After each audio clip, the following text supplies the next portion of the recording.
Hola amado, Dios te bendiga, buen día, qué bueno saludarte en este momento. Deseo grandes bendiciones para tu vida. Hoy quiero invitarte a estudiar la palabra del Señor.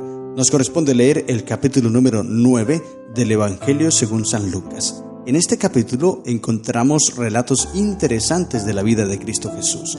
Versículo 1 al 6 aparece la misión de los 12 apóstoles. Jesús envía a los discípulos a predicar y sanar. Y es interesante que los 12 predican y hacen milagros. Dentro de ellos estaba Judas, el que traicionó a Jesús. Eso es una gran lección de que lo que dijo Pablo es muy importante. El que se cree firme, tenga cuidado que no caiga. Es decir, tú, porque de pronto has tenido una buena semana, porque de pronto has tenido una campaña, has traído muchas personas a los pies de Cristo, no quiere decir que ya estés listo, estés salvo. Como dicen algunos, una vez salvo, siempre salvo. Esto no es correcto. Necesitamos depender todos los días de Cristo Jesús. Todos los días, no solamente es una semana, sino todos los días. Mira, aquí los discípulos hicieron milagros, pero ellos debían depender todos los días de Cristo Jesús. El día que se desconectaran, ahí perdían. Y hemos visto a lo largo de estos estudios de Mateo, Marcos y ahora Lucas, que los discípulos en algunas ocasiones se desconectaban y caían. Pedro, uno de ellos, iba caminando sobre el agua, se desconectó, dejó de ver a Jesús y cayó. Judas se desconectó, dejó de ver a Jesús y fue y lo entregó. El dinero pudo más. Así que Jesús envía a los 12 apóstoles y ellos hacen estos milagros. Segundo, versículo 7 al 9, la opinión de Herodes sobre Jesús. Herodes se confunde sobre la identidad de Jesús y siente temor porque él cree que Juan el Bautista ha resucitado. Le tenía miedo Juan el Bautista.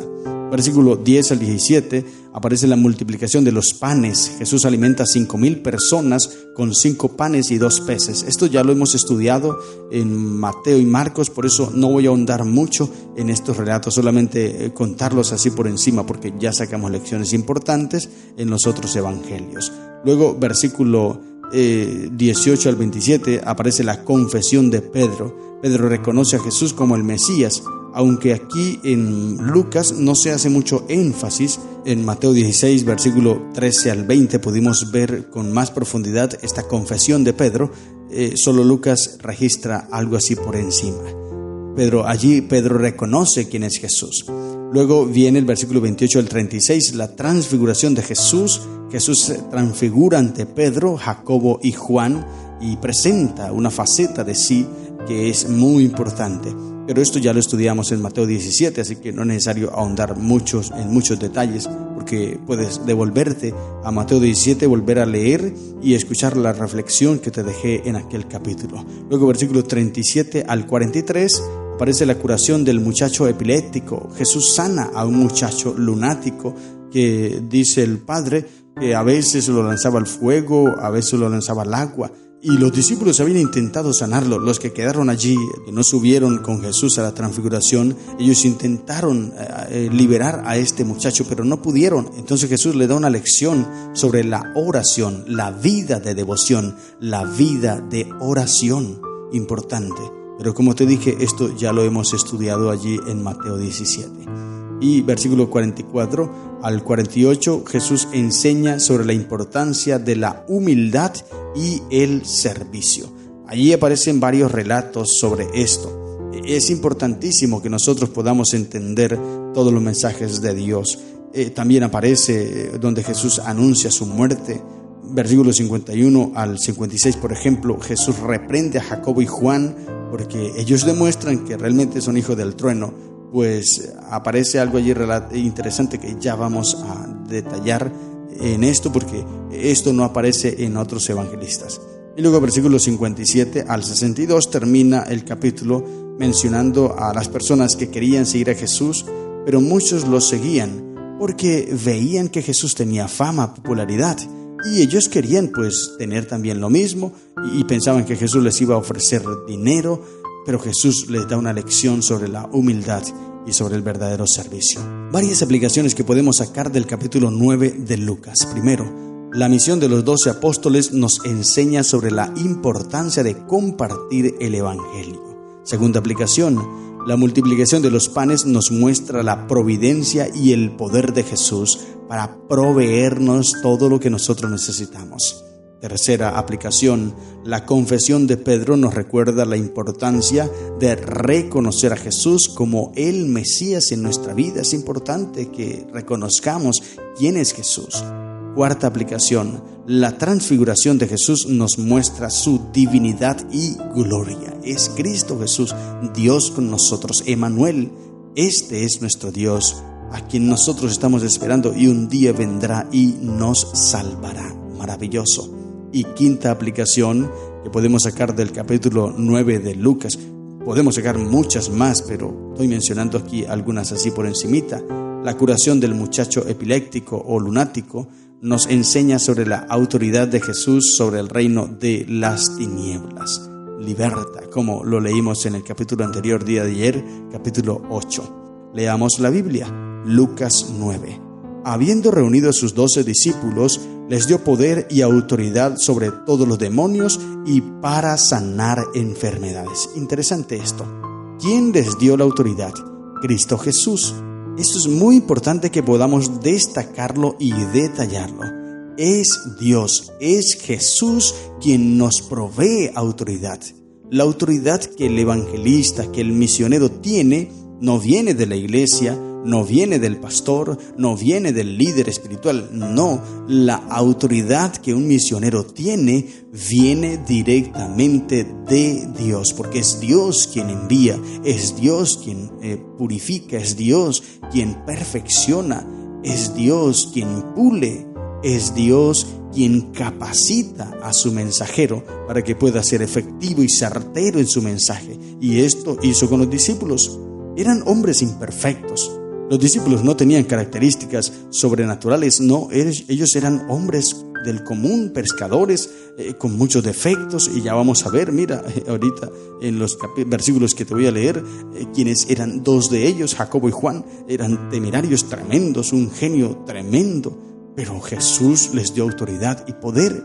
Esto indica que no importa quién tú seas, no importa lo que tú tengas, lo que tú hagas, lo importante es que tú dejes que Cristo llene tu vida de autoridad y poder. Allí es lo que es importante verdaderamente. Y no solamente por el hecho de que tú hayas tenido una semana o un año poderoso, quiere decir que ya ganaste el cielo por esto. No, porque Mateo 24, 14 o 13, pudimos leer muy bien que dice el evangelista: el que persevera hasta el fin. Nótese bien, perseverar, mantenerse. Juan 15 va a decir Juan, permanecer en mí y yo en vosotros, la permanencia en Cristo, perseverar. Esto es lo que realmente nos da salvación, dice Mateo. El que persevere hasta el fin, este será salvo. No es tener de vez en cuando poder o de vez en cuando estar conectado, no, es mantenernos. Y esto fue lo que le faltó a Judas Iscariote. Él hizo milagro aquí en Lucas 9, dice que él fue, dice el versículo 2, y los envió a predicar el reino de Dios y a sanar a los enfermos. Ahí estaba Judas Iscariote, hizo estos milagros, pero ¿qué pasó con él? Se desconectó de Cristo y entonces vino y lo entregó. Así que eso es importante, mantenernos en Cristo Jesús. Luego vienen otros relatos que no voy a detallar porque ya lo estudiamos en Marcos y en Mateo también, sobre la muerte de Juan el Bautista, sobre la alimentación de los 5,000. Pero quiero destacar algo interesante que también mencioné en Marcos 6 y en Mateo 14, pero quiero otra vez mencionarlo porque es importantísimo. Mira, en el versículo 1 pudimos ver que Jesús le da autoridad a los discípulos. Ahora en el versículo 10 al versículo 17 aparece esta multitud que seguía a Jesús. Después de los discípulos llegar y contar todos los testimonios a Jesús de cómo les fue en esa misión que Él les envió, Él les dice: vamos a retirarnos porque es necesario conversar. Y la gente lo siguió y entonces empezó a predicarle a la gente. Pero luego los discípulos dicen: esta gente está sedienta, hambrienta, envíalos que vayan. Y Jesús les dice, versículo 13: dadles vosotros de comer. Ellos no tienen necesidad de ir a otros lugares. Allí hay unas lecciones interesantes. La gente no tiene que buscar otros lugares. Tú, querido amigo, querido hermano, que estás lleno del Evangelio de Cristo, si te estás alimentando del pan espiritual de la palabra de Dios, tú debes alimentar a las personas. Cristo te da a ti para que tú alimentes a otros. Esto es importantísimo. Él te da su bendición. Tú tienes que bendecir a otras personas. Y ahora dice, los discípulos le dijeron que tenían ciertos panes y ellos se lo trajeron a Jesús. Y entonces él le dijo, haceos sentar en grupos de 50 en 50, versículo 14.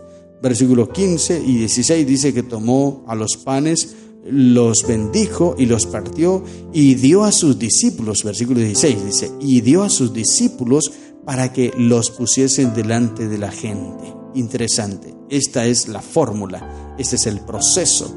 Primero, Jesús te llena de autoridad y te da el Evangelio. Por eso, lo que tú recibes no es del pastor, no es de la iglesia, es de Dios. El mensaje adventista realmente no es un mensaje adventista, es el mensaje de Dios, porque el mensaje que yo te estoy predicando ahora y el que te predica cualquier adventista del séptimo día en el mundo es un mensaje que viene de Dios, de Jesús.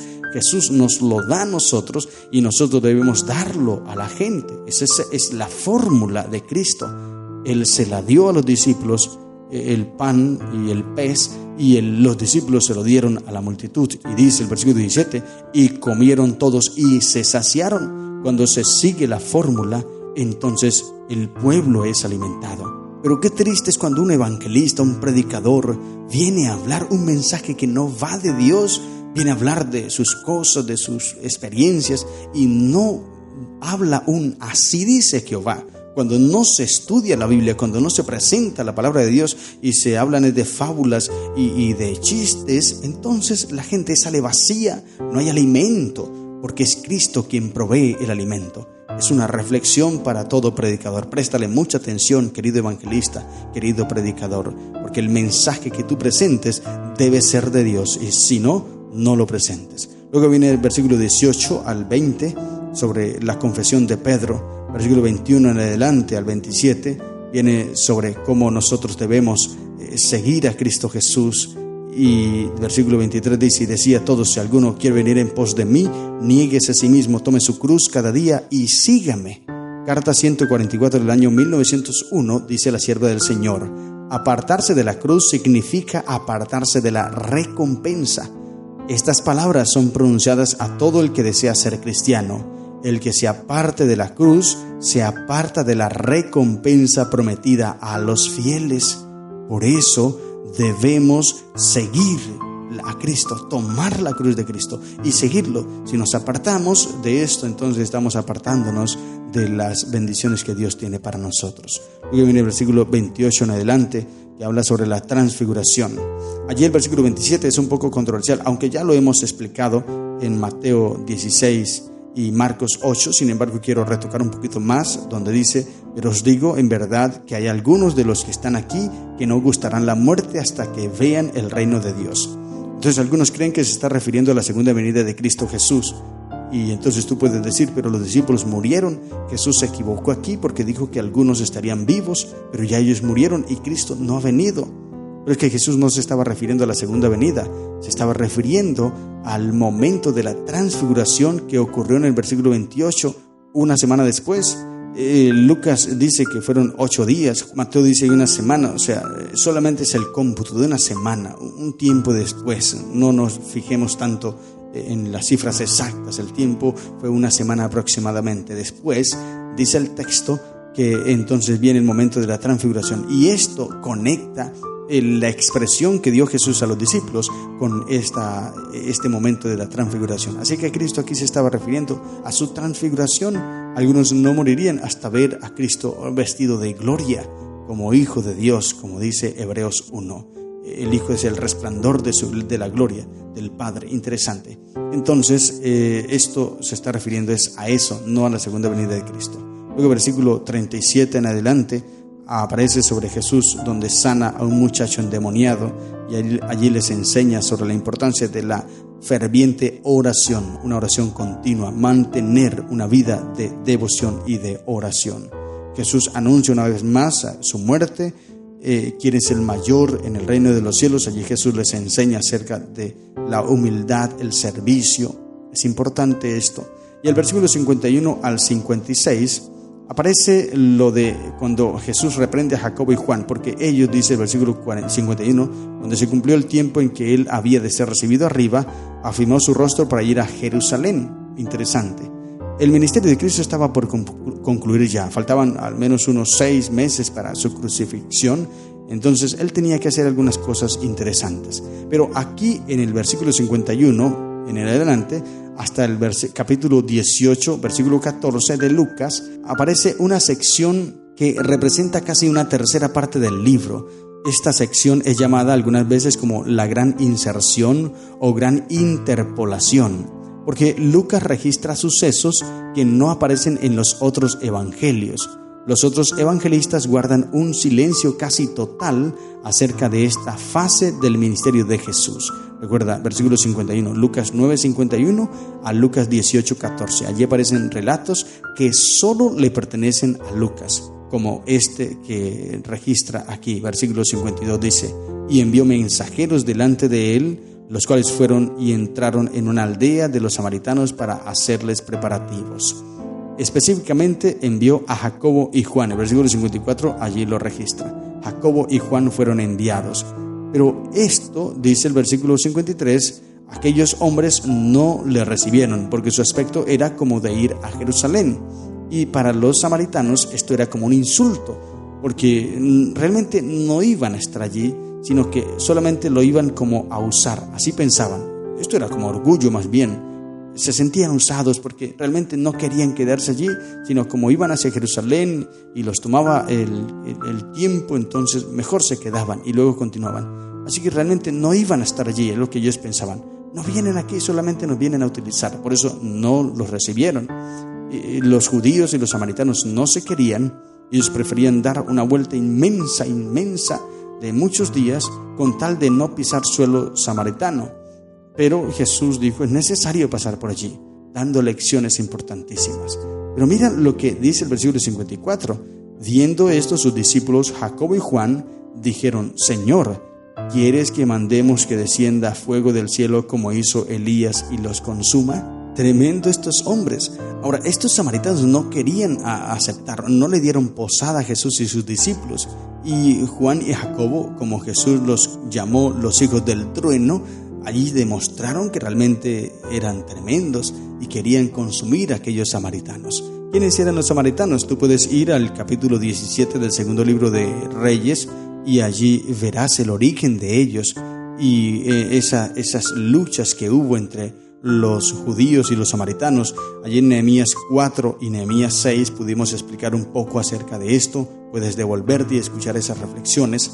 Pero es interesante que en los tiempos de Jesús, aunque había odio, sin embargo Jesús enseñó acerca del amor. Y el versículo 55 le dice, entonces volviéndose él, los reprendió diciendo, vosotros no sabéis de qué espíritu sois, porque el Hijo del Hombre no ha venido para perder las almas de los hombres, sino para salvarlas, y se fueron a otra aldea. Interesante, maravilloso. Este es Jesús, vino a enseñar sobre el amor, sobre perdonar, sobre servir a las personas y dar nuestras vidas en rescate por muchas. Este es el Evangelio de Cristo Jesús y así nosotros debemos seguir a Cristo Jesús sin ningún interés, como lo registra el versículo 57 al 62, sin interés, seguirlo porque lo amamos, porque queremos servirle, porque queremos obedecerle, por amor, no por interés. Esto debemos aprenderlo y debemos aplicarlo en nuestra vida para tener éxito. Estas son las lecciones que encontramos en el capítulo 9 del Evangelio según San Lucas. Que el Señor te bendiga. ¡Feliz día!